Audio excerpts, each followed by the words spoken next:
You're listening to Punisher Waterfowls, the Union 0430 podcast. Brought to you by Real Geese Decoys, the most technologically advanced silhouette decoy on the market. First Light, the best hunting gear on the planet. Go farther, stay longer.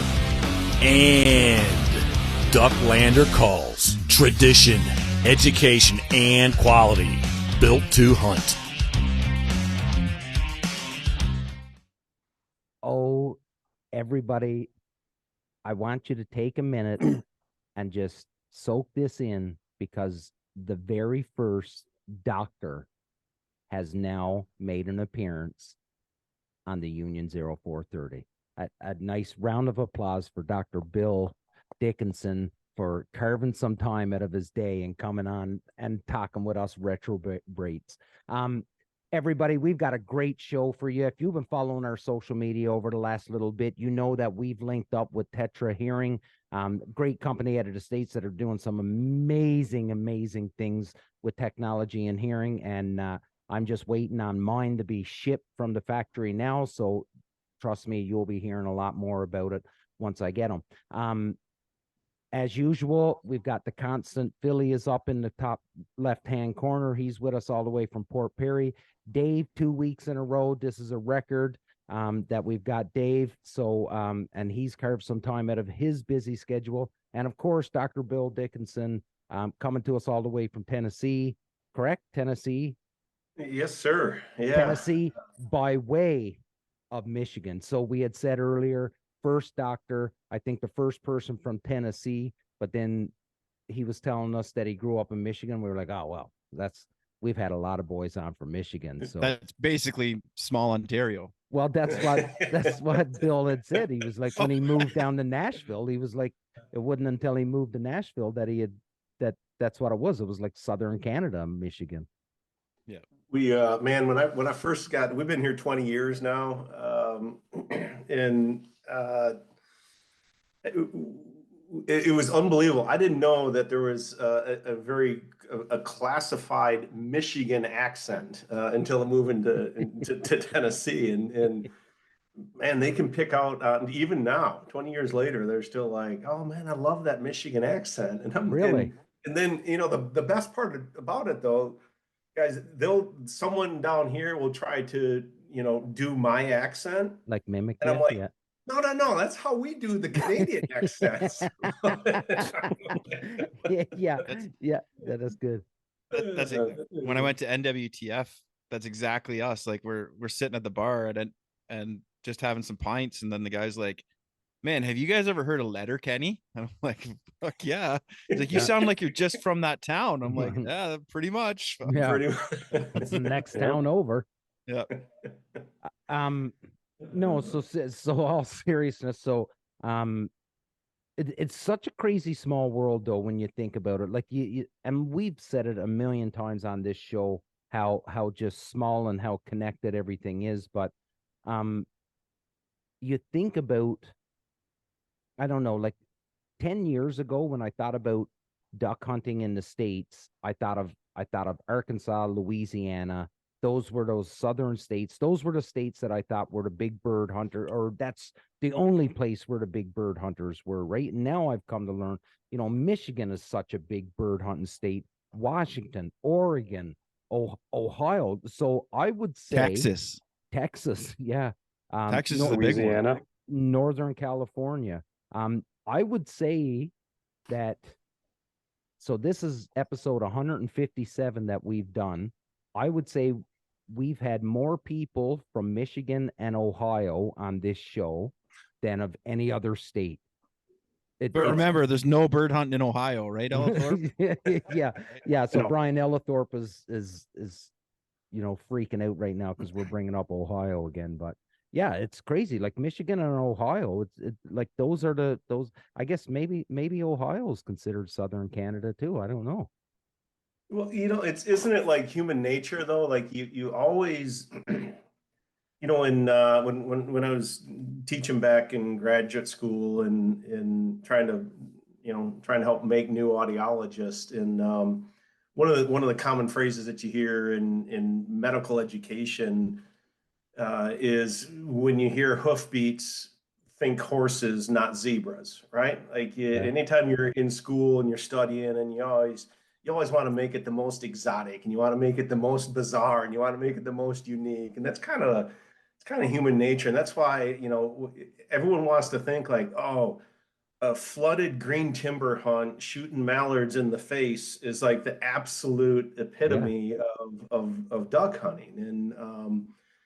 And it's so cool to hear you start there, man. Like there is absolutely fabulous waterfowl hunting across this country, right? And you certainly have your segments in your pockets, and not taking anything away from those green timber states. And I'm telling you, it's special. I never did it until moving down here, and it is something special. But lying in a 13-foot boat that's 12 inches high on your back, shooting old squaws in 60 feet of water in Lake Huron is a pretty cool rush too. So I mean, there's all kinds of. I mean, I don't remember not standing on a little stool with Dad and Grandpa in the cattails of the southern part of Saginaw Bay.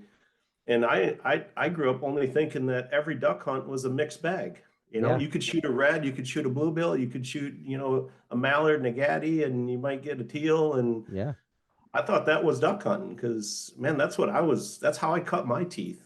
You graduate to kneeling on a muskrat house,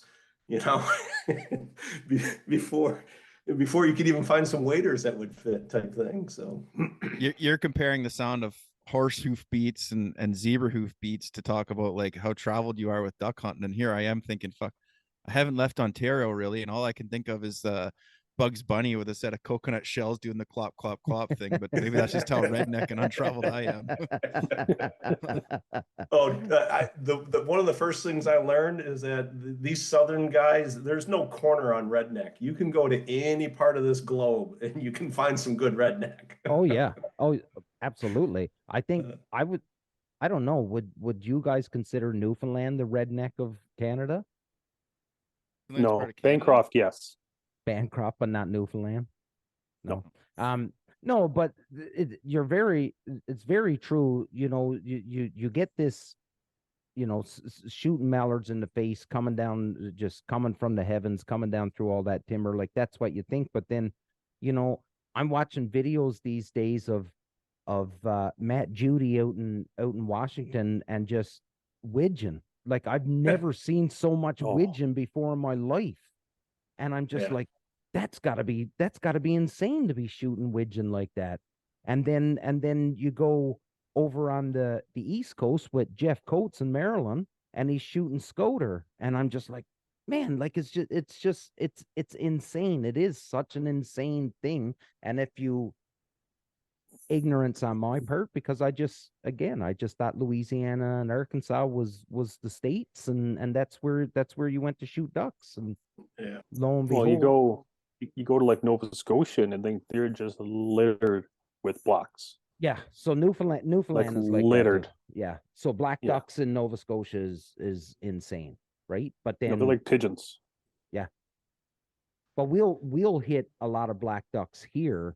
Like in December, we'll get a lot of black ducks in December here, and we're only allowed 2 a day, and you gotta watch what you're shooting, right? Like you get your 2, and then you pretty much got to put your gun down because you can't shoot anything else, because that's all there's black ducks.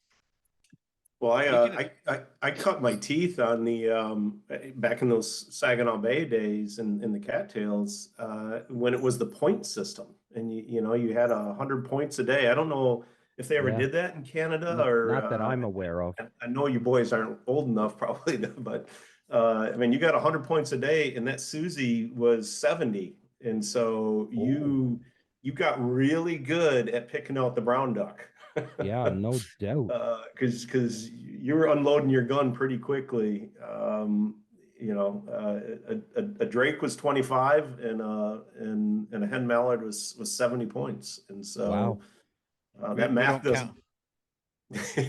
What's We're that, not Dave? good at math here in Canada. That's too much math.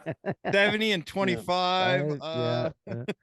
Carry the then, three. Yeah. and then the coot made up for the coot Yeah, made up the for the extra other five. 5. It's funny, and I'll always say this to anybody that I meet from. We done a hunt down at Long Point a couple years ago, and of course there's a ton of guys that come up from Michigan to hunt Long Point, and the way Long Point works is that once you're done for the day hunting, you go back into the office and you just let them know what birds you harvested, because they keep a track of all the birds harvested throughout the days. And one of my buddies, Logan McNulty, had come with us, and there were some coots, and I kept telling him not. I'm like, don't shoot the coots, and he was like, I got to. And I'm like, no, you know what I mean? And so it was all morning of me fighting with him not to shoot this coot. And then finally he said, fuck it, I'm shooting this coot. So anyways, he shoots the coot. And of course we've gotta bring this back, and we gotta say to the to the office. So as we're pulling into the parking lot, there's a couple boys from Michigan there, and they pull in right behind us, and they were like, what blind were you guys in? And we told them what number it was, and they were like, okay, perfect. And then they just stopped dead in their tracks and started laughing. They were like, who shot the coot? And I said, it wasn't me. I can promise you it wasn't me. It was not me that shot the coot. It was Logan that shot the coot. So anyways, He was proud as a peacock. oh, was he ever proud that he got his like coot? it was like a money band on a mallard. Like that's how excited he was. Like a money band on a mallard. Yeah. Proud as a peacock. But that's the baseline, and that's the community, and it doesn't matter, what continent you're in, what country you're in, what state you're in. Like, absolutely, you can typically smell out for many reasons who's the waterfowl hunter, in the room type thing, and there's just this instant connection, and this it's an awesome fraternity. It's an awesome community. Not to exclude the women that are hardcore and getting it done, but it's super cool. We did an unbelievable couple days with our shared friend with Kyle Jones. I know Kyle's been on with you, and you're good buds with him. And we did we got him on his first old squaw. I was with him when he shot his first old squaw.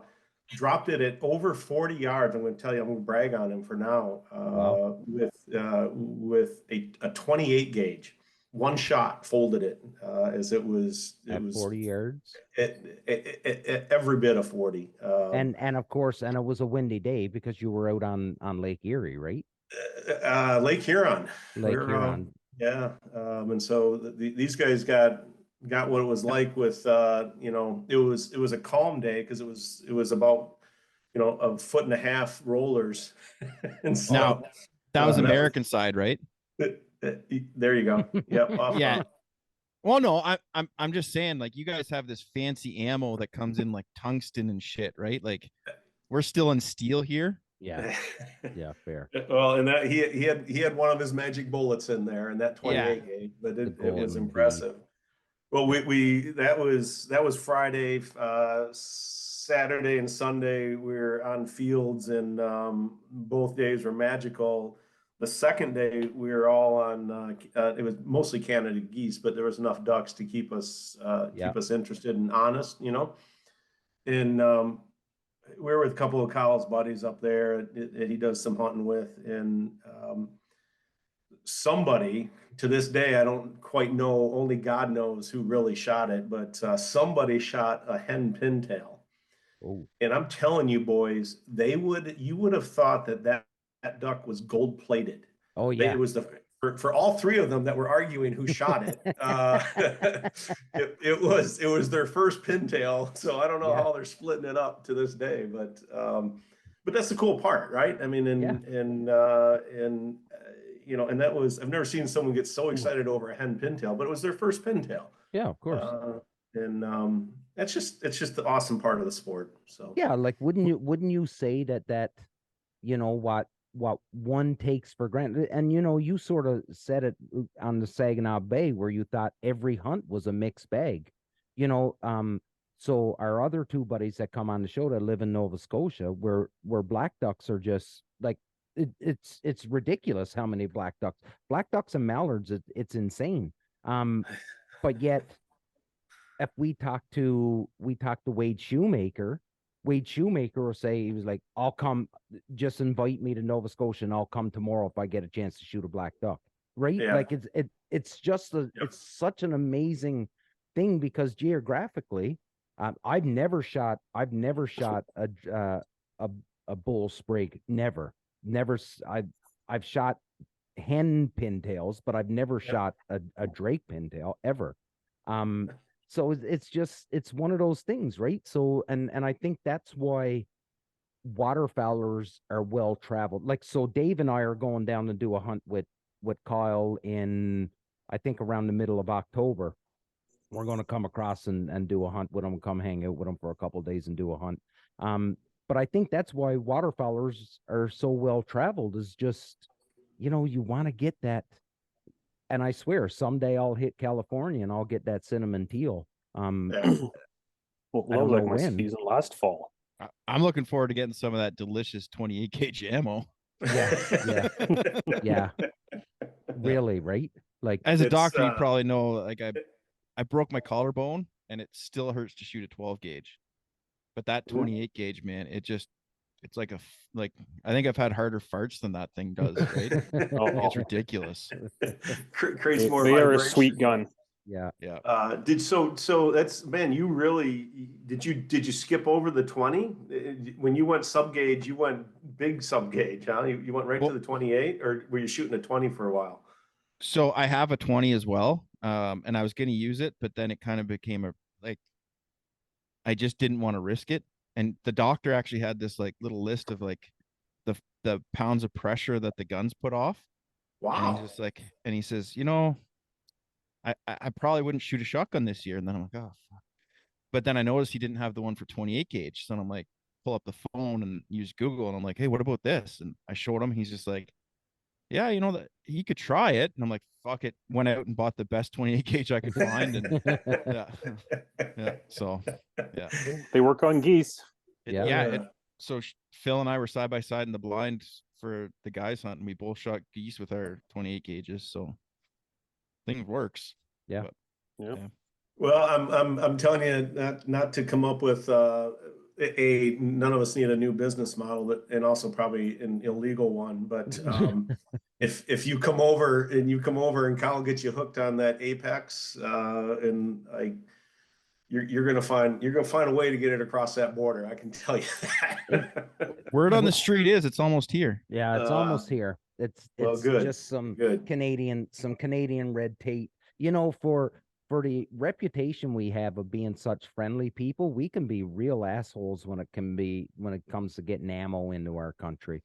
Because Oh, it's brutal. well, he told me, he said you can get ammo into Afghanistan easier than you can into Canada. And I'm like, yeah, I believe it. I believe it 100%. That's the word on the street. Yeah. Yeah, it's crazy. It's crazy. Anyways, we would be remiss if we didn't at least talk a little bit about Tetra Hearing, because I know, like, I've been telling, just the last couple weeks, I've been telling lots of people about it and telling them like my process and getting the ear and getting the injections and stuff, which is a pretty cool experience if you haven't had it done. Now I will tell you this, that I had a bit of wax in my ear and they had to clean that out, and that is not a good time at all. Not a good time. Did they flush it, Damien, or did they? Yeah, they had scoop this. it out? Like, yeah, they had this, like, it was sort of like it was pounding water in, and it was like it was like a concussion going on in there, and it really wasn't a good time. I had it done, like, the Army medics used to do it one time, but they were Army medics, so it wasn't fine tuned by no means what they did. No, they just put a super soaker to the side of your head. Yeah, well, pretty much is what it was. But this audiologist, she had this really cool thing, and it just spit water in, but it sort of kind of, there was some pressure there where it was just hitting, and she cleaned it all out. But the actual mold going into the ear, that's actually pretty cool. I enjoyed that. So There's a lot of people are like, man, you give me a bourbon or a cold pop and I'll sit here forever like this. Like oh yeah, they find it relaxing oh and yeah, it's awesome. super chill. And well, I don't again, to talk about like the border wars there, since I don't have a Canadian medical license, we won't talk about it right now. But when we're offline, I'm happy to share a little cocktail recipe Okay. where you can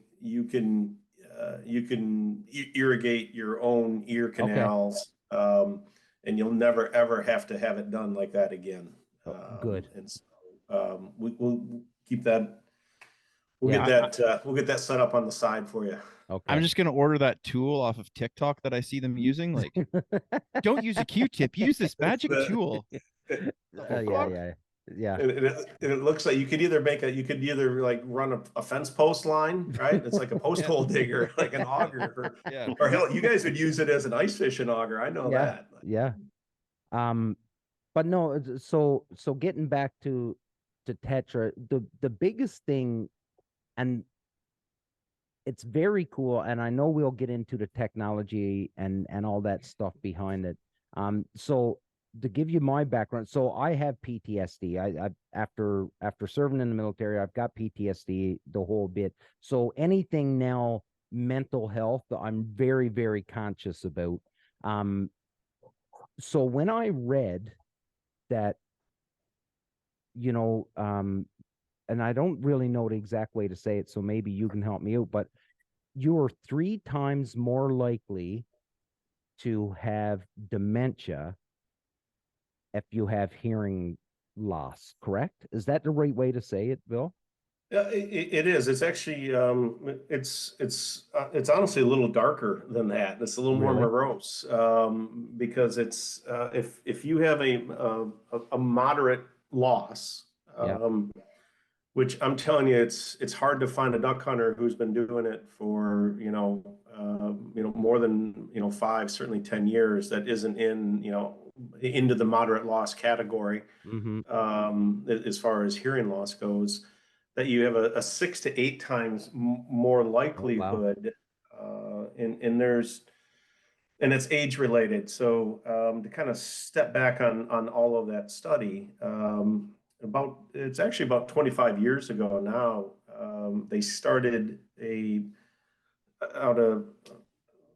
it's called the Baltimore Longitudinal Study on Aging. And what they were doing is they were taking 400 people in every 10 years of age, and they were kind of following them longitudinally and just watching how they age and what happens to their health and all of that. And they collected data for about 10 years. And so about 15 years ago was the first report that came out of Johns Hopkins. And it was data from this Baltimore Longitudinal Study on Aging. And the one of the strongest findings out of that, and the biggest surprise finding, was this correlation between people at age 65 and above that had signs or actual diagnoses with what we call cognitive processing disorders, dementia, Alzheimer's, short-term memory loss, all of that stuff. How the brain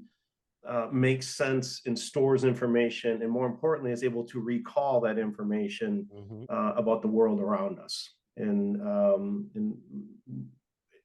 the reason, before we had like crazy words like pandemic, last couple of years, what there was is a global epidemic around the world of more and more and more and more Alzheimer's and dementia. And a lot of it is simply because of healthcare, and that other things weren't putting us in the grave. People were surviving. There's we all know breast cancer survivors and cancer survivors and heart attack survivors and stroke, and the things that, back in the 60s and 70s, if you were 68 years old or 64 years old, those things were not those weren't good words in your life, right? Yeah. And the outcomes weren't good. And Well, we still have lots of tragedy of losing people to cancer and heart attacks and stuff like that. It's gotten much, much better. And so we now have people in their 80s, late 70s and 80s, that 20 or 30 years ago, that population just was, a much smaller percentage. And so what we're finding is that there's more and more and more of these these brain problems, Alzheimer's, dementia, memory loss. And so that's why they actually went back and started this whole big study to look at how people are aging across a lifetime. And the big surprise factor was they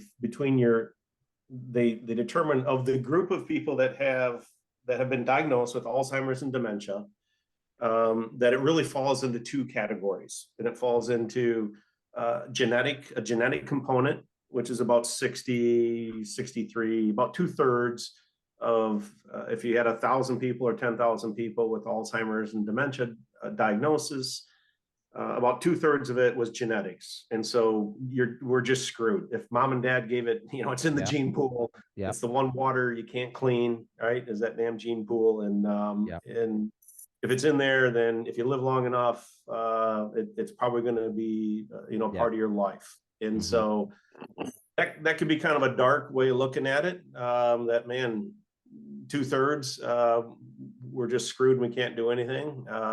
I kind of look at it the other way, is that 1/3 of that, of the 1,000 people, there's 300, 350 people that it's what we call a lifetime. It's modified risk. And so they put it to 9 risk factors across our life, between starting in teenage years, in their 20s. It should be like the dumb shit we do to ourselves list, right?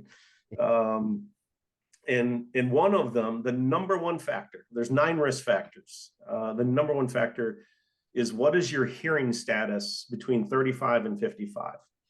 And so if you have hearing loss and you are doing nothing to help the brain get by every day a little bit easier, wear a hearing aid or do things, and we'll talk about what this is in a moment, but it's not just that you have hearing loss, because the most interesting, the fact was, if you had hearing loss between 35 and 55, you had a 6 to 8 times greater likelihood of being in the group with Alzheimer's and dementia. Wow. Here's the cool part. You had a 12 times, if you had hearing loss and you wore hearing aids. If you had a hearing loss, if you're diagnosed with hearing loss at 48 and you started wearing a hearing aid at 52 or 54, that kind of, right? Yeah. And you took the stress off of the brain, then you had a 12 times more likelihood of not being in the Alzheimer's and dementia. And so the cool part of that, it's what do we do to ourselves? Yeah. In the 2 leading theories, it's not, if we mess this up, it doesn't automatically mess our brain up. I'm pointing to our ear for your listeners that aren't watching the video. But if you mess the ear up, doesn't guarantee that you're going to mess the brain up, because there's ways that you can overcome that. And the 2 theories of why this is such a high correlation is one of them is what we call cognitive load theory. Well, what the hell does that mean? Cognitive load theory is basically you're overtaxing the brain. Right? You are, your truck is designed to pull 12,000 pounds and you're making it pull 15,000 pounds every day. Yeah. Okay. It doesn't ever get a break. You are over stressing and overtaxing the brain. The other part of that is, if you have hearing loss, you are understimulating the brain. And I think the easiest way, and what's been fun, kind of stepping out of a medical facility in a academic teaching facility, where you got to use a whole bunch of fancy words in order, to justify the tuition of those, that American medical school, right? Think of it as the inner ear is just a filter, guys. It's just it's an oil filter, it's a fuel line filter, it's an air filter. And that's how the inner ear is. And what happens when that filter gets blocked up, right? That $2 fuel line filter, if that gets frozen or blocked up, you're stuck out in the freaking swamp in your duck boat. Yeah. Right. Or you could change your oil, buy a new truck, change your oil every 3,000 miles. If you never change that oil filter, you know what happens to the engine, right? Yeah. A filter, it cleans out, and so that the output is better than the input. And once that filter gets blocked up, now your output is screwed. And so if your inner ear is a filter, it's a bunch of very delicate nerve fibers that get trampled on. And if they get damaged and you now have hearing loss, what's getting sent up to the brain is different than what's going into your ear. And that's the simple way of looking at it, right? Wow. It's a deer trail in the woods. It's, anytime that we see a game trail, or for a Newfoundland boy, like it's the caribou trail, right? Yeah. It's that, Yeah. the earth gets trampled on where all of those animals go. And that's what noise does to our inner ear and to the nerves of the inner ear. And Wow. it just destroys. It's the carpet in a room. The carpet gets worn out in front of the doorway, right? Yeah. It doesn't get worn out under the couch. It doesn't get worn out over here along the wall in the corner, because no one's trampling on it. Right. And that's what noise does. And man, it's hard to find a duck hunter that isn't trampling on their inner ear with noise. And it's, well, you know what? We brought up the hearing towards the end of the show last week, and Phil brought up this thing so Phil drives around a lot with his window down, and not anymore. No, but I would never in a million years have thought that would cause hearing damage. Back in my 20s, like nonstop, window down. Beer hanging out the window. Oh yeah.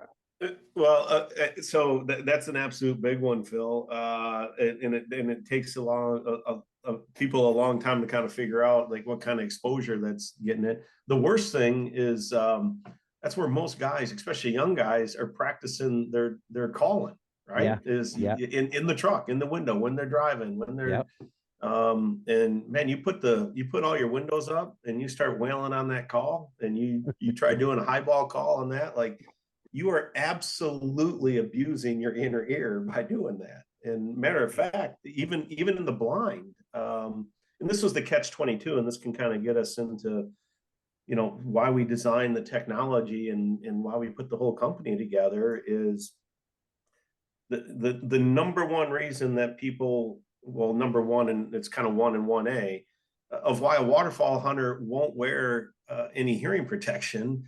It's not because they don't think that the 12 gauge is too loud. Everyone with a freaking brain can figure out that's not good, right? And they look down the blind, they look at grandpa and daddy and Uncle Joe, and they know exactly that this story doesn't end well, right? But everyone blames it on the dang gun. That call causes as much, if not more, damage to our ear, because you're doing, for most hunters, 5, 6, 10 times more calling than you are shooting. And hearing loss, and that's Phil, that's why that truck window down is abusing that left ear. Is anytime that you want to look at here, it's all about how loud is it and how long am I exposed to it? And it's duration versus intensity, how loud and how long. And that's why, blowing a call, being exposed to, someone wailing on a call at 120, 125 decibels, for 2 or 3 hours in a duck hunt, is as bad, if not worse, than those 3 or 4 gunshots unprotected, right? The gunshot's really loud, but it's a small period of time. Right. That call, and especially when you're getting on it, you are 100% creating too much loudness for too length of a time. And so to kind of step over on the technology side, the whole point, and in the second part, is that duck hunting is all about having fun and hanging out with your buddies, and it's if you didn't want to be social, you'd be a deer hunter hanging in a tree. Absolutely. Right. but Absolutely. Fucking deer hunters. it's ragging on, and I love to deer hunt. I love to hang in a tree, but like, I mean, it's a social event. And Yeah. when you plug up your ears, if you have a baseline hearing loss and you plug up your ears, you can't blow a call because you can't hear it and monitor it, and you can't hear your buddies, and then you can't hear what the hell's going on around you. You can't hear the teal ripping behind the blind and the first honk of those geese over the wood line and all the fun stuff that we're there for. And so the whole purpose of the company was really to kind of model it. And what we did for the waterfowl hunters, we modeled it after what we've been doing in audiology, 20 years ago, 25 years ago, with musicians. And when I grew up, I'm 55. When I grew up, no musician wore anything in their ear. Yeah. Right. And a lot of those old school rockers, we hear the stories about how absolutely wasted their ears are and they can't hear thunder. And nowadays, every musician has something in their ear. And most people think that that's really about hearing protection. And it's absolutely not. It's about performance. That monitor in their ear. And a lot of this work was done right in your backyard up in Toronto with Dr. Chasen, and he's got the Canadian musicians program for hearing health is, I think, based out of Toronto. He's done some awesome work on studying the damage that professional musicians go through. And professional musicians doesn't mean that you're rocking out. It's symphony, Orchestras, right? yeah, It's orchestras. It's all of that stuff. Yeah. But what the monitors are designed for, and this will help you understand what we're doing with Tetra, is man, if you're the drummer and Phil's the bass player and Dave's the lead singer, he kind of seems like the lead singer of the group here. Yeah. So Yeah. make He's Dave the pretty lead boy. singer. He's the pretty boy. And so every one of those monitors are programmed completely different, and they're programmed for the performance how you want them, for what you have to do on stage during the performance or during a recording. If you take your drummer set and you put him in Phil's ears to play the bass, he's going to say, man, this sounds like shit. Yeah. Like I can't hear anything that I need to hear. And it's because they're programmed to maximize the frequencies in the sounds of the drum. We took that exact philosophy, guys, and we said, and this is where we got to what we call pursuit-based hearing. Yep. Every hunting pursuit has a different hearing and protective need. What you need in order to be a successful waterfowl hunter is completely different than what you need to be an upland, deep woods grouse hunter, or a big field pheasant hunter out west, or a turkey hunter in the spring, or an elk hunter out west. Like the soundscape, what you need to hear, who you need to hear, and what you need to protect from, and what you want to block out is completely different based on the pursuit of hearing. Yeah. And what we do is we pick all of our gear accordingly based on the pursuit, but no one's ever treated the ear that way. And so what we did is we built, based off of the musician model, we started recording the different sounds that need to be protected from, how much shooting, what type of shooting, how loud are the guns, what are the sounds that are common to that hunt pursuit that you don't want to hear. Yeah. Most importantly, what are the sounds that you do need to hear? Mm-hmm. And the very first patent, so we've received multiple patents. The very first one we received was on the waterfowl side. And we sat with Harold Knight from Night and Hail Game Calls, lives up here in Western Kentucky and has become a dear friend and has been a big part of this. And he sat for 2 days and blew duck and goose calls, and we had a microphone right down on his eardrum. We made 1,014 recordings of him blowing duck and goose calls.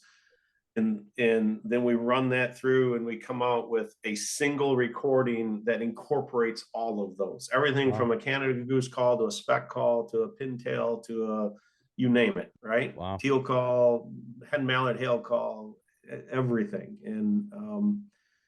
And that became that's our waterfowl program. So that when you get, no matter what call you push through air, whatever call you're pushing air through, the frequencies that it's making, that's what our waterfowl, it's letting that come through in a completely natural way, just like that drummer is programmed to let the drum sounds come through to improve his performance or her performance, right? And that's very different than what the upland hunter is like, the drummer versus the bass player versus the violin versus the banjo versus the singer.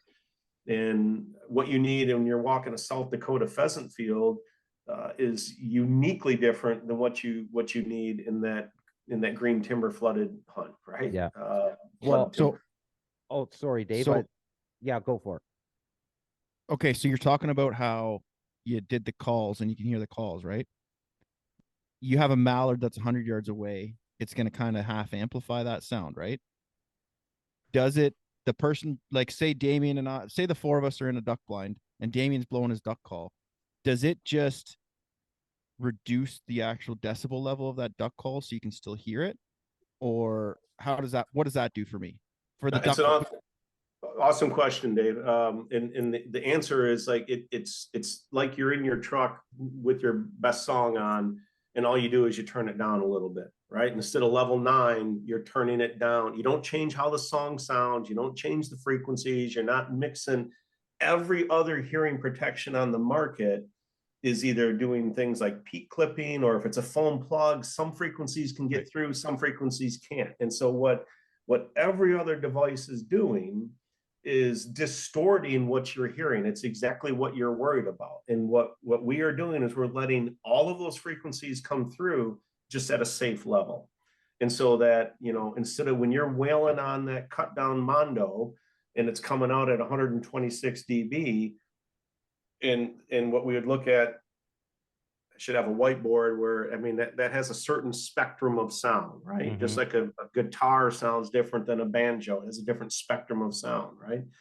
We take that guitar and all we're doing, instead of 126 dB, we're letting that exact same spectrum come through, but at a safe level. And we're not distorting. The reason that we're not distorting is because we wrote formulas to say, when the device is always looking, if it's in waterfowl mode versus upland mode, it's looking for certain frequencies to let through, and it stops other frequencies, right? And I'll talk about that specifically.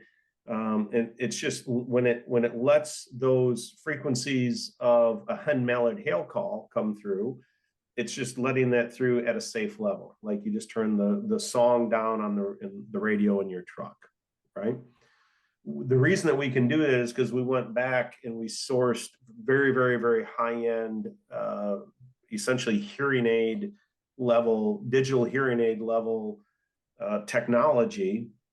So I went back to all my contacts on the manufacturing side, and we're buying the same exact parts, the same exact chassis, the same exact harness, the same microphone receiver that's going into $5,000 and $6,000 hearing aids, but we don't buy it as an FDA regulated hearing aid. Mm-hmm. And magically about 70% of the damn cost goes away when it's not an FDA when it's not a medical device. That's right. But I'm just taking that and making it into a badass turkey device, upland device, waterfowl device, that kind of stuff. And the reason what turned out unbelievably cool is all of this is about measuring the exact spectrum of sound. What are the frequencies of a gun blast, and how is a 20 gauge different than, and I haven't, before you even get to it, Dave, we didn't get down to a 28 gauge yet, but we did a 12 gauge and a 20 gauge.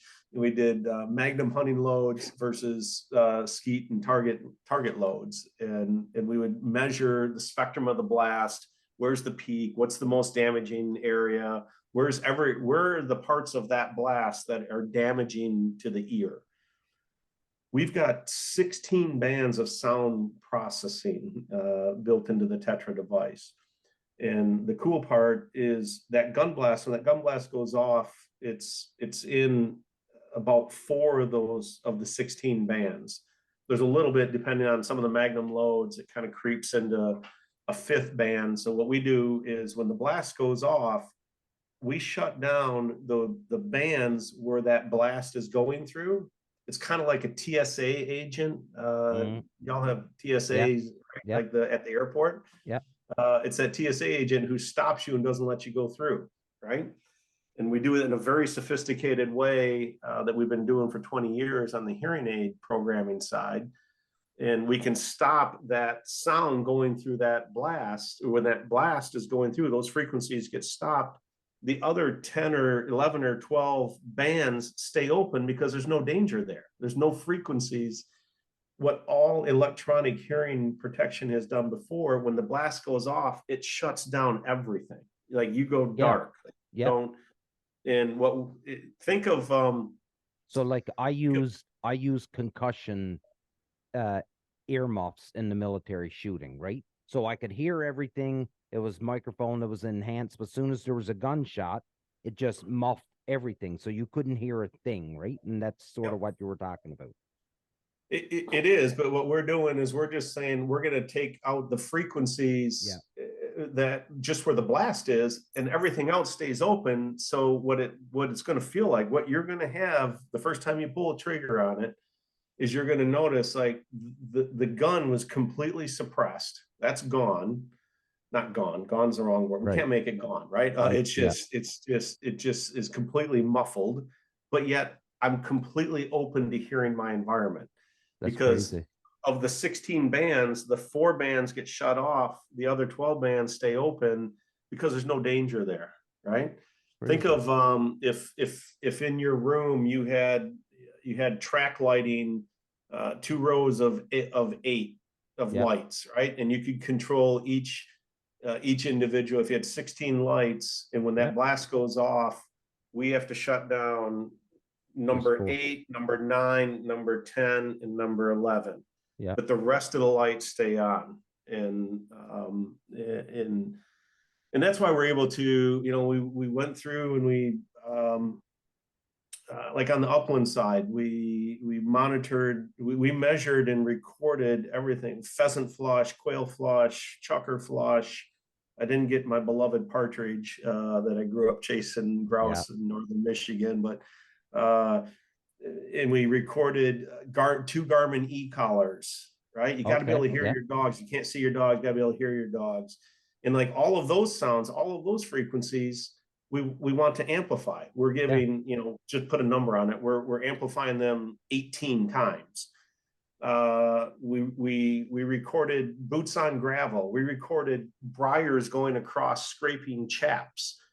Wow. Right. And we can say those frequencies we want to shut down. The frequencies of a bird flush we want to enhance, 15 times. And so when you have 16 bands of sound processing, you can get super specific.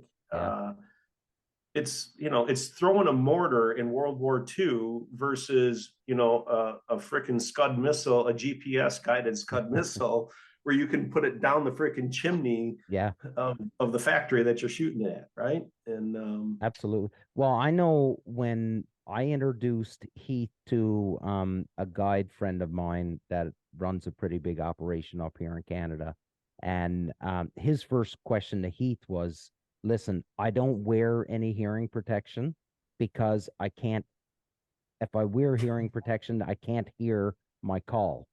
And I don't know if my call is sounding right. And that was his concern. He was like, he's a guide and he's just getting pounded. And, you talk about exposure, that snow goose spread in that speaker right behind your ear for 4 hours every day. That's exposure. And that's exactly what he had said to him. He was like, no, he was like, you just turn it down. It's still going to be, you can just turn it down. Yeah, go Dave. The 2 people that I thought that this would be perfect for was, number 1 would be guides, because they're in the blind, they have to call, they have to interact with their line, and people that teach youth how to hunt. Because every time that I'm out teaching, like when I'm out with my kids, it's like, you want to talk to them, you take your earplug out and you talk to them, and then eventually it's like that thing gets soaked, and then it's all and you don't have hearing protection by the end of the hunt, right? Mhm. This thing, you leave them in and you can still hear the kids, can't you, Bill? Like 100%, guys. That's exactly the point. Is like, and you can even hear the kids better than your baseline because we correct for any hearing loss. Any Right. place we get a full hearing test on you, and again, it's a $6,000 hearing aid circuit. We can make it sing. You know, like we can correct for the hearing loss, and then we superimpose all of these sound processing formulas, all these patented formulas that we got on there. And so We've really got, what you got to do is, and not telling you what you had to do, but we I'm need about to to figure. I know we're going to get to your innovation in a second, Dave, but we've got to figure out something for Philly, because Philly's got some wonky ears, and earbuds won't fit in his ears. So here's my situation, Bill. I went and got tested last year because I knew my ears were in bad shape. So I went and got tested last year. I've got moderate to severe loss in my left and moderate in my right. So the doctor, she did the molds, because I was hoping to come and get a set of hearing protection from you guys. Only to find out from the doctor, she's like, well, you lack that little cup in the bottom to hold them in. So if you watch episodes, like you see, I'm constantly fiddling with the earbuds. It's because they don't stay in, because it's said little missing cup. And then, you know, after, you know, seeing the light and basically, you know, having a doctor see you, like you got to do something about this, sweetheart. Mhm. And like I wear like a pair of these little foam jaws, but they're not cutting it. So like I think in the near future, there's gonna be a pair of Alpha Shields coming. There you go. There you go. two ears, no cup. Well, let's do 2 years, no cup. I hope people laugh at that because they understand it. I just Right. want to say that I have still to this day refused to watch that video. So just throwing it out there. I refuse to watch it. Yeah, don't start, because you're gonna get into the guy with the jar. Okay, Dave. Okay, listen, I've been thinking about, I'm really curious on what your idea is. So hear me out. Okay. Yeah, okay, let's do So it. you've No got pun these intended. You've got the ones that do the different species, right? Yeah, the pursuit. So like the different pursuits, right? So you can do a waterfowl, and then I'm imagining like I use my Bluetooth on my phone to switch over. Have you taken the time? Okay, sorry, you want to answer that first? Sorry, go ahead. Well, there's a Bluetooth option, but you don't have to. There's a little push button. So there's different ways. We invented something called an acoustic tap, where you can reach up and just tap your ear, and that'll cycle to the next program, or all of them have a push button to go through that. So hear me out. Okay. Significant other option.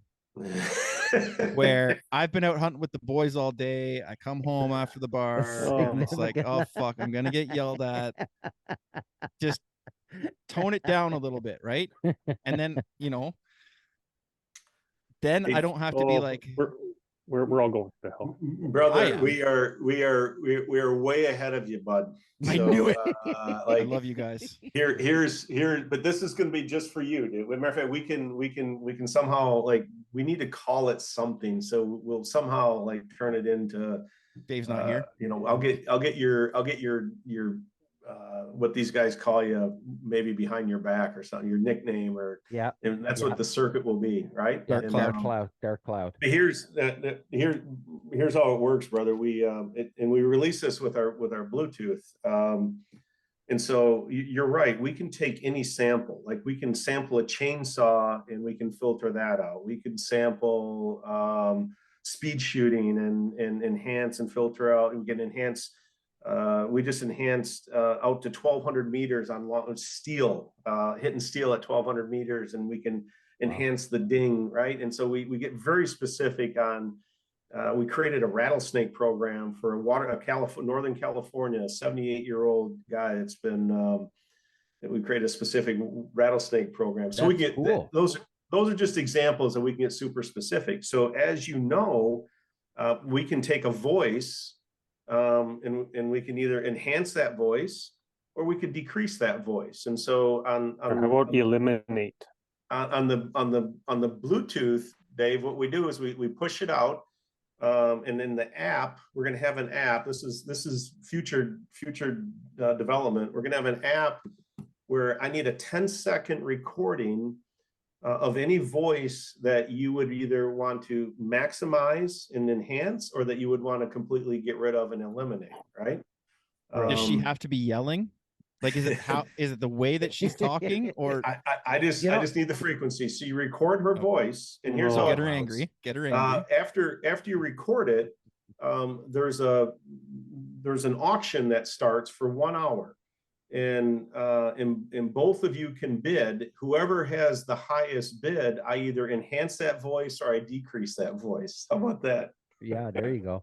You know what? I just thought of something. I think you're gonna, when you get that on the go and it is 100% operational, I can see a Nobel Prize in this for you. I really can.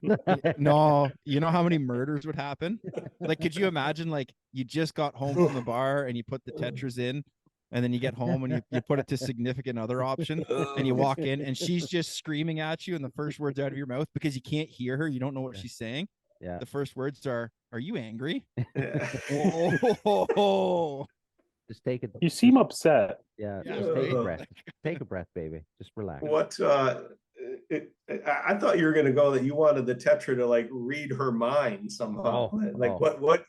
Come on, you're not. That's You're not God. that's You're not not feasible. God. Yeah, you're not God. is You don't not want to read feasible. my mind. No, not happening. You're not. You know what would be cool though, if you had a way for it to detect the different vocalizations of birds, such that some of these fuckers that shoot mullet teals during teal season, like they'd have another way to discern teal. which one is which. Yeah. So a mullet teal, we call wood ducks mullet teals. Mullet teal. Right. So imagine that, like, you're sitting in the blind and the guys are like, oh fuck, birds, and then it's like, oh Tetra, which bird is that? And it's like, that is the call of a wood duck. Can't shoot, right? But it would save a lot of the wood ducks. It would. Right? It would. But and you wouldn't get all these posts like, look at the teal I shot. yeah, that's a That's not a teal. The teal with the pretty beaks, right? Yeah. Mullet teal. I'm going to use that one. Oh yeah, that's. I'll give you creds for it, guys. It's coming right from the all Punisher. Dave. That's all Dave. I like that one. So, I mean that's kind of, that's a deep dive. So we can correct for your hearing loss. So the ears that have been kind of already worn. So the ears like Phil, we can 100% correct for that. And again, that's kind of changing the future. The more that we stimulate your brain, particularly in difficult or what we call adversive or challenging listening situations, right? That's where you're pulling that 15,000-pound trailer and you're making the brain work too hard. The more that we can get your hearing back to normal, and so it takes that pressure off of the brain, is really extending your runway for a healthier life down the road. And we're preventing any future destruction of the inner ear. And you can blow your freaking calls, and you can hear your buddies, and you hear the wings ripping. And we made it exactly. And this is a story that we probably should tell a little bit more. I mean, back in 2017, when we started really messing around with this, we made it for selfish reasons. We made it because we knew technology could do better, right? We've been helping musicians for 20 years, and we've been fixing broken ears for 30 years digitally, and we started messing around with for ourselves and our kids when our son started helping with us and our buddies, and we made it so that an absolute, real, hardcore, true hunter. One of the damn best stories ever, I wish I had it on video, was that on that hunt with Kyle, we did a thing. There was a big snowstorm came through Michigan, or put 6-7 inches of snow on the freaking ground, and everyone's thinking like, oh, these 10,000 mallards that were in the field, they're going to have to eat right away. And of course, they decided to eat, afternoon instead of at 7:30 when they were supposed to. So we sat out there in 8-degree weather, -14 wind chill, which is a spring day for you guys. I get it, but There's a bunch of Southern boys this is the coldest weather they'd ever seen, right? Yeah. And so about 11 o'clock, we run out to the trucks just to sit and, get a coffee and thaw out a little bit. And all of a sudden, 20 minutes later, birds start working. We get hauling out of the trucks. Kyle, that little son of a gun, can scoot. He was one of the first ones back in the A-frame, right? And I was one of the last ones. I'm going to tell you right now.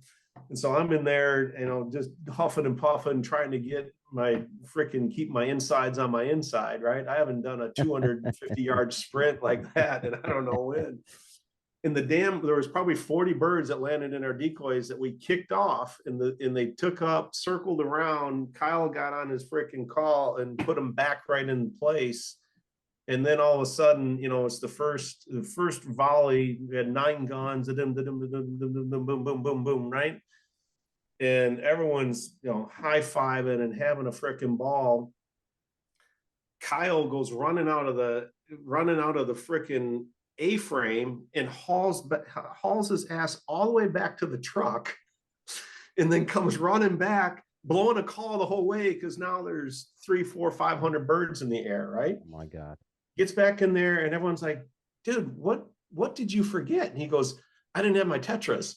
I'm like, God, if we would have had that as a commercial, it would be over, right? Yeah, that's awesome. But he ran all the way back to get his freaking Tetras that he left in the truck when he was getting well. ready. And I guess the other and the thing with that is that if you're if you're wearing them and then you're not wearing them, like that's a shock to the system, right? Yeah. What's so interesting on that is what you see, and I don't know if you're getting a bunch more female hunters, particularly waterfowl hunters, up north of the border as we're getting here. It's one of the fastest growing segments in the outdoor space. Unfortunately, it's percentages, not necessarily true numbers, right? Mm-hmm. It'd be great.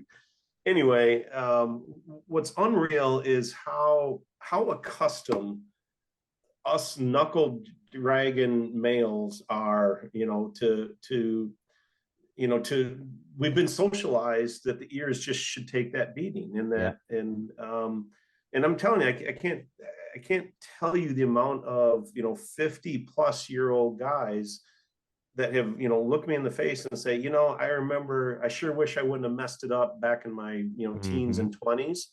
Everyone says that, but I can't tell you how many times I heard, but you were considered a big, I don't know how far we can go, all right? A big P, if you wore hearing protection, right?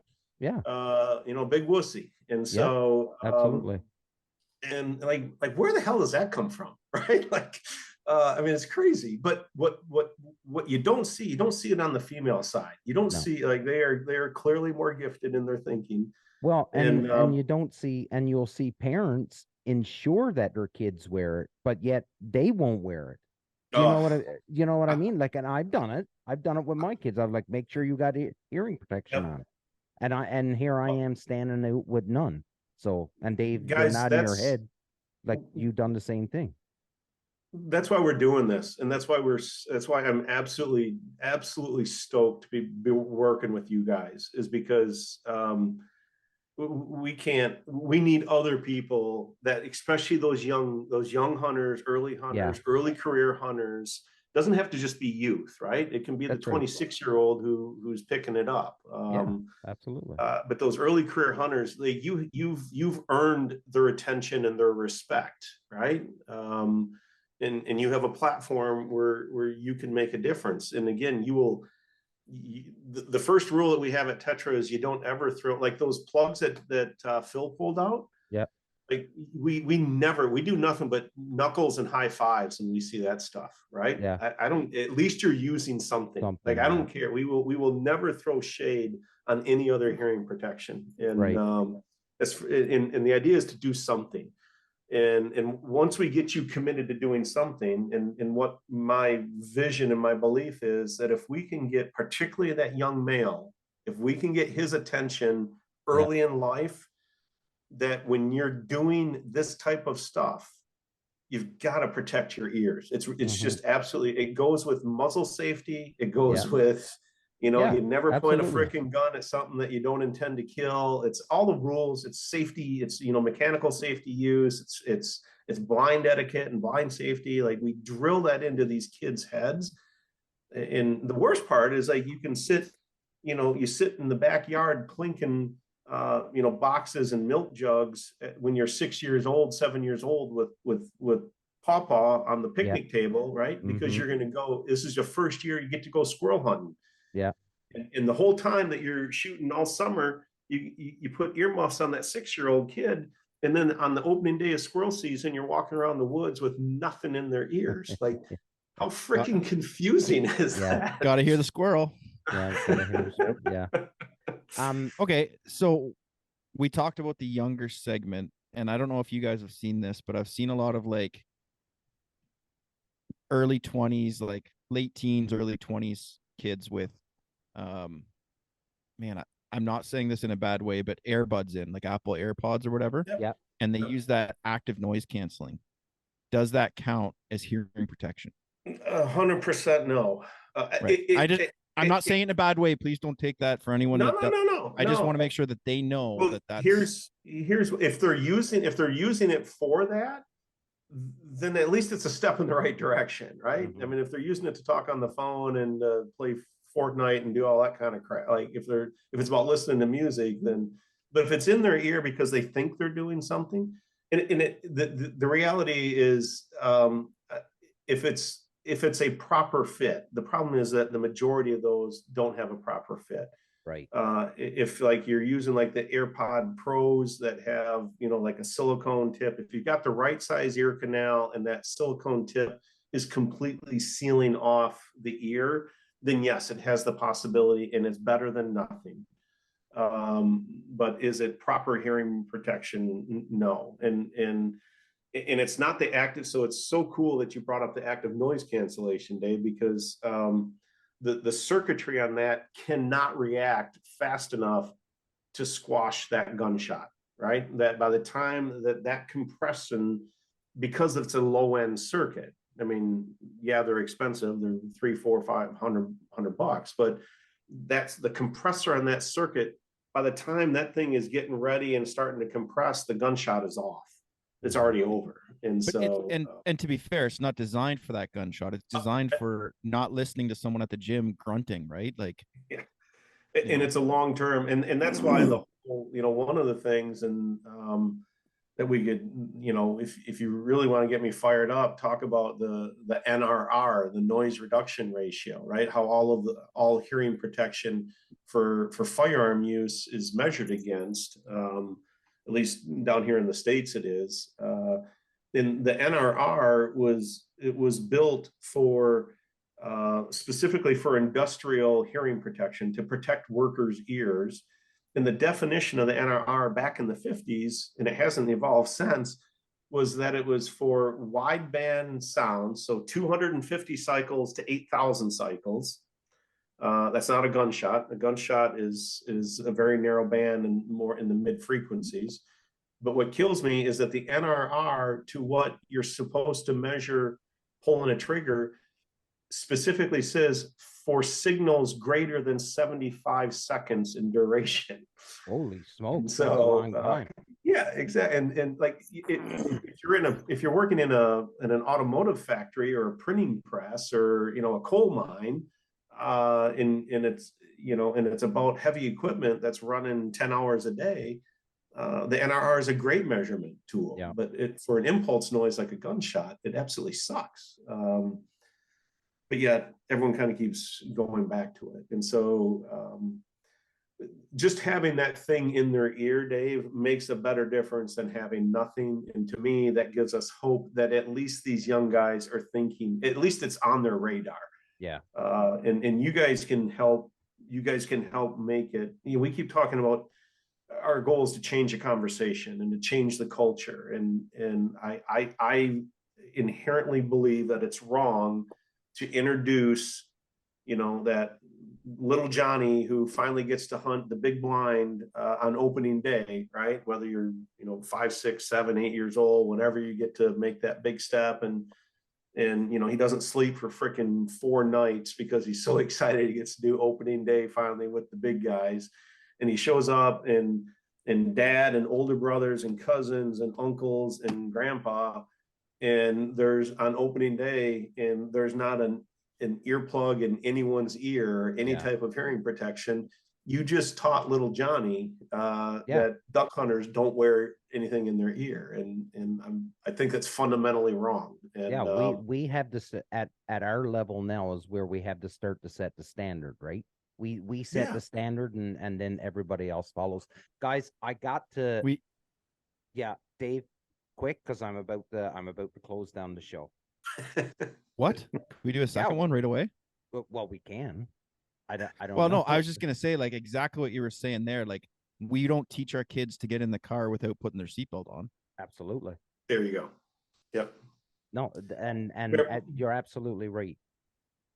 This is and more. Okay, like, I'll have more fun. Like, we before we got on, we were talking about hockey players right. Look what's gone on with hockey helmets. Look what's gone on with Major League Baseball helmets and right. And I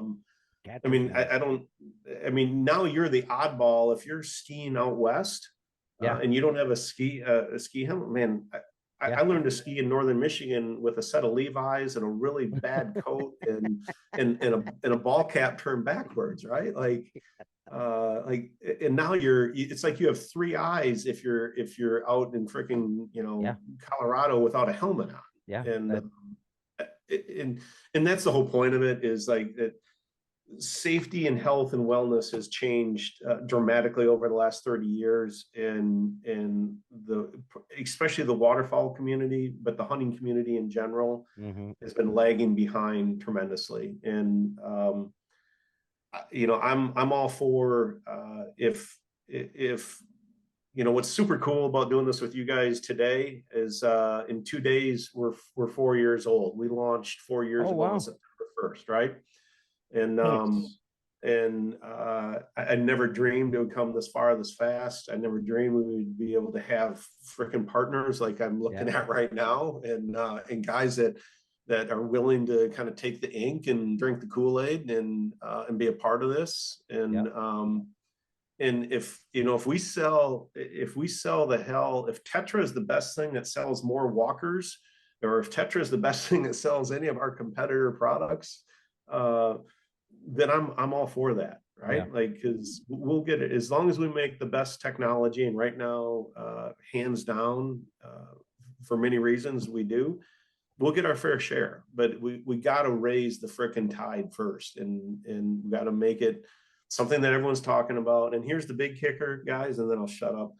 If we can get particularly young men, but anyone, to pay attention when they're doing something that's overtly bad for their ears, shooting a 12 gauge or pulling trigger unprotected, if we can get them to cross over and say, I know it's stupid, I know I should do better, and I'm going to find a better way to do it, then they'll start to use it when they're using a chainsaw, when they're on a four-wheeler, when they'll use it at work, they'll use it like. And we try to make the device to where it carries over to that. You can wear it on the tractor. You can wear it on the side-by-side. You can wear it on the snowmobile, right? Like, you can, you're out sledding for 8 hours. You talk about bad for your ears. But if we can start with something as simple as, let's all get behind pulling a trigger unprotected is not in my best interest.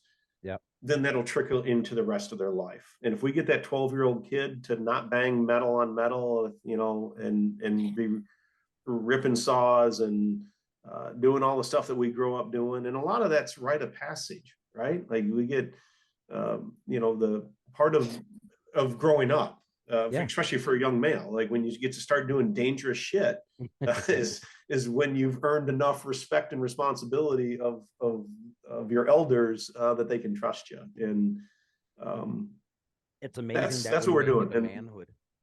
It really is. It's that rite of passage. So no, awesome. let's do a quick round. We're I just got a message from Heath actually. He was like, how's the show? And I'm like, we're still going, man. And he's like, holy smokes. So it's good. So we'll do a quick round the table. Do any last words? But Dr. Bill Dickinson, you are welcome. Like, please, and don't wait for us to extend the invite. Please, anytime you want to come on, you can use our platform. I know, and here's the other thing: Tetra has a podcast as well too, so you can be bouncing back and forth between us and the Tetra podcast, and you can be getting all kinds of great information and everything that's going on in Tetra, and of course check out their social media because and I gotta tell you, like, you're doing a bang up job on your social media too. It is really it's good, like good pictures, good quality, and the right message is coming out. So really good job on the social media side. I appreciate hearing that. I'm honest to God, super blessed and super lucky to been surrounded by some outstanding talent and guys again that just believe it. They love making a difference in people's lives, and so I will make sure that they hear that message, and I appreciate hearing that. So. Absolutely, Billy, to you, buddy. Doc, great having you on. It's also an absolute pleasure and honor to have first doctor on the show ever being yourself. Not a big deal. Yes, again, like after the huge eye opener with the doc I had last year, like I'm gonna definitely be definitely looking into getting some alpha shields here in the near future. Like again, like it's as nice as the little stringy plugs are. It's got the string and you don't lose them. It just doesn't quite cut in. It's nice to have that amplification so where you can talk to guys, you can call, hear everything. But yeah, like once this guns start going off, like it shuts it down and save what little hearing I have left. So you can get a little stringy for your Tetras too. Yeah, if that's the difference. It comes with a lanyard, buddy. Gets a little stringy.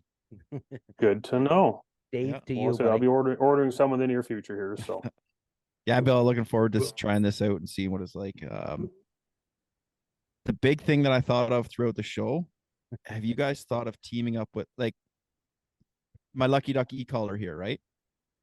Yep. The amount of sounds that they have, and especially like Sean Weaver went out and he recorded like all these weird snow goose sounds in the fall. Have you thought of teaming up with someone like him to get some of those sounds to amplify like some of these weird sounds too? I don't know. That was just something I thought of, but I can't wait to try these out. And it's interesting. I've looked. We thought about using that kind of in reverse. We're going to do a big project about. We're going to have 4 or 5 of those e-collars out and have microphones, kind of like I was talking about what we did with Harold Knight. We'll be outside and be able to show a turkey gobbling at 400 yards. If you have a mild to moderate hearing loss, how that's inaudible, that you don't hear it, and with the Tetra that you can hear it, right? And so we can go both ways with it. We can use that type of device, and we do need to be we need to reach out and do some work. They're doing some fabulous stuff, and the sounds that are on that one with Lucky Duck are very different and very unique. And so that's who we've partnered or who we targeted to partner with. So yeah, cool. I'm telling you, I can't wait to get these in your ears for all different reasons. Yeah.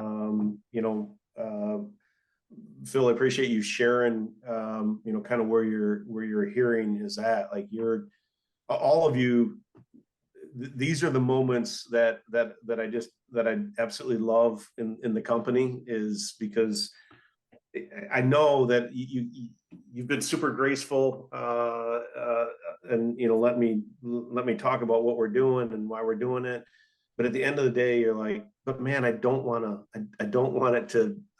I want an epic hunt every time, right? Like I love doing it. It's my passion. It's what keeps me alive, all that stuff. And it's easy to think like, God, I can't believe it can be that good. And I'm telling you, it can be that good. And I can't wait. It needs to be awesome for you. If it's not awesome, this is the guy you talk to. Yeah. And I don't need, truly, like, that's who I'm looking to partner with. Like, I don't need you to be number 5,014 that tells me how cool this is. Yeah. You know, be number 22 that says, hey, have you ever thought about like maybe deselecting the female voice out of this? Like challenge us, push My us, man, like, my like, man. give us, tell us what, you know, dream big with us. We can do unbelievable things, and That's amazing. And we'll do it for you personally. But yet we also don't treat you necessarily any different than we treat anyone else.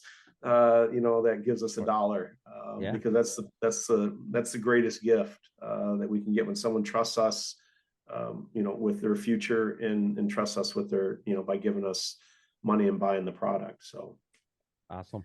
Well, I want to end it with this, because for the past 2 weeks now, I've been talking to a lot of people about Tetra, and I'm talking to a lot of people about these hearing devices and stuff. And one of the biggest concern is the cost. And I totally get it, and I understand, and even more so for Canadians bills, because the Canadian dollar is crap compared to the US dollar and the whole bit.